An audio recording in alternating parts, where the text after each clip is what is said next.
পত্রিকায় একটি নব্য কার্টুন বের হয়েছিল, যে কার্টুনটি আমার মুখে নিয়ে আসা সম্ভবপর নয়। মাননীয় নেত্রী, আপনি আরো বলেছেন বিএনপি নাকি কৃষকের বুকে গুলি করেছে। আমি তীব্র ভাষায় প্রতিবাদ করতে চাই আপনার এই কথায়।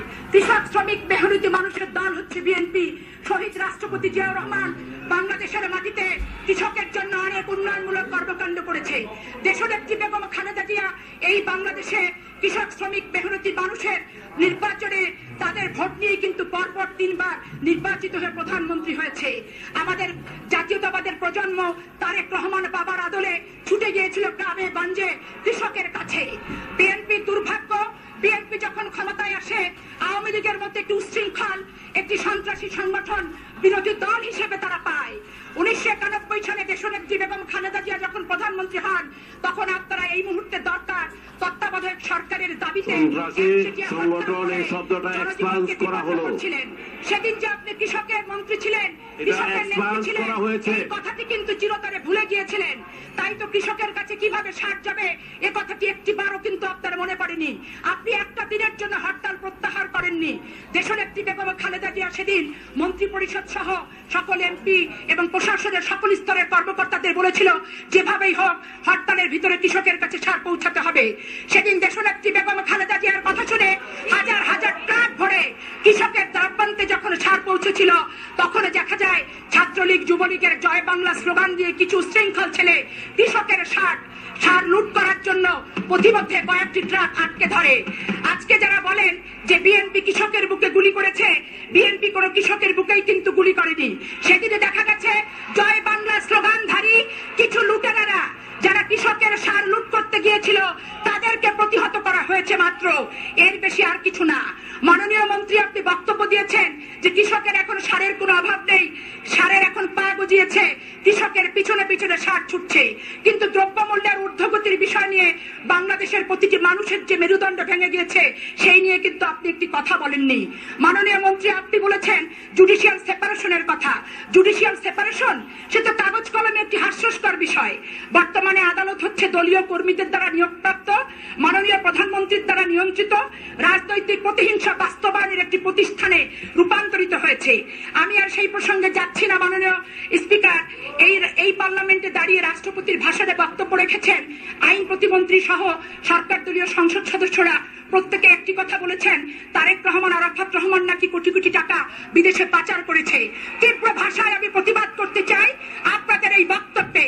এবং মাননীয় স্পিকার, আপনার মাধ্যমে এই জাতীয় সংসদের সকল সদস্যদের আমি অবহিত করতে চাই, তারেক রহমান, আরাফাত রহমান হচ্ছে শহীদ রাষ্ট্রপতি জিয়াউর রহমান, দেশনেত্রী বেগম খালেদা জিয়ার সন্তান। তাদের ঠিকানা হচ্ছে বাংলাদেশ।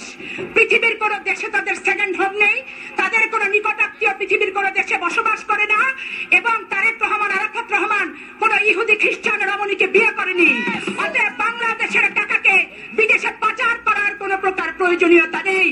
কিন্তু 1972 সাল থেকে শুরু করে আজকে যারা সাদা রমণীর খ্রিস্টান ইহুদিদের বিয়ে করেছেন, বিভিন্ন দেশকে দ্বিতীয় দেশ হিসেবে ব্যবহার করছেন তাদের বিত্ত বৈভব জীবন যাপনের জন্য, 72 সাল থেকে শুরু করে আজকের দিন পর্যন্ত হাজার হাজার কোটি টাকা বিদেশে পাচার করছে, সেই তথ্য বাংলাদেশের মানুষ কিন্তু জানতে চায়।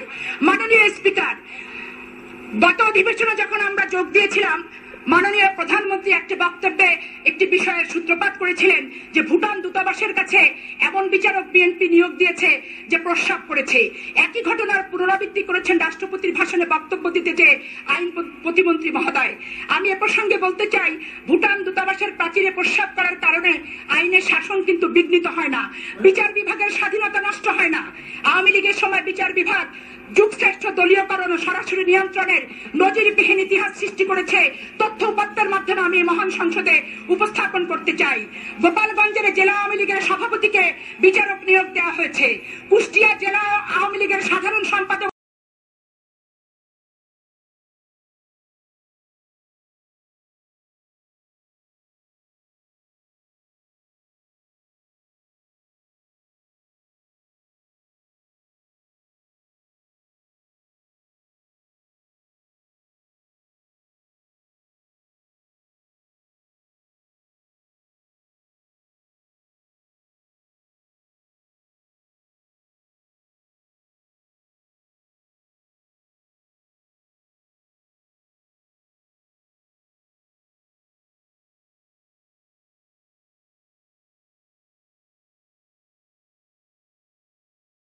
মাধ্যমে আমি মহান সংসদে তথ্যভিত্তিক ভাবে উপস্থাপন করার মাধ্যমে বুঝাতে সক্ষম হয়েছি। আমরা যে কথাটি একবারও বলিনি, রাষ্ট্রপতির ভাষণে বক্তব্য রাখতে যে সরকার দলীয় সদস্যরা বারবার একটি কথা বলেছে দেশনেত্রী বেগম খালেদা জিয়ার বাড়ি নিয়ে। আজকে স্পষ্ট ভাষায় বলতে চাই, দেশনেত্রী বেগম খালেদা জিয়ার বাড়ি যদি সরকারের সম্পত্তি হয়ে থাকে, জনগণকে ফিরিয়ে দেওয়ার প্রশ্ন আসে থাকে, 32 নম্বর ধানমন্ডি ও লিজের বাড়ি, সেই বাড়িটির লিজ বাতিল করে অবিলম্বে সরকারকে ফেরত দেওয়ার জন্য মাননীয় স্পিকার আপনার দৃষ্টি আকর্ষণ করছি। ধানমন্ডি লেকের জায়গা দখল করে সুধা সদনের বাড়ি বানানো হয়েছে। লেকের কতটুকু জায়গা সুধা সদনের বাড়িতে আছে তদন্ত সাপেক্ষে সেই সম্পত্তি জনগণকে ফেরত দেওয়ার দাবি রাখছি।